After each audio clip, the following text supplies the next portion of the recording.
సాధారణంగా మనిషి చనిపోయిన తర్వాత బాడీ కొన్ని రోజుల్లోనే కుళ్ళిపోతుంది. కానీ ప్రపంచంలోని కొంతమంది saints, monks, Holi people bodies మాత్రం 100-200 ఏళ్లు గడిచినా కూడా ఇంటాక్ట్ గానే ఉన్నాయి.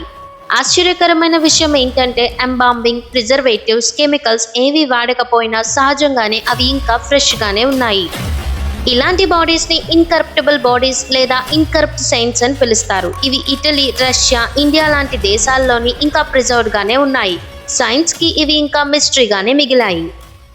సెయింట్ బెర్నార్డిన్ ఫ్రాన్స్ లో ఉంది. 30 సంవత్సరాల తర్వాత కూడా ఈ బాడీ ఇంకా ఫ్రెష్ గానే ఉంది. ఎలాంటి కెమికల్స్ యూజ్ చేయలేదు. దాసి దోర్జో రష్యాలో ఉంది. మెడిటేషన్ లో చనిపోయారు. 70 సంవత్సరాల తర్వాత కూడా ఈ బాడీ ఇంకా ఫ్లెక్సిబుల్ గానే ఉంది. సెయింట్ జీటా ఇటలీలో ఉంది. 700 సంవత్సరాల ఓల్డ్ బాడీ ఇది, ఇంకా ఇంటాక్ట్ గానే ఉంది.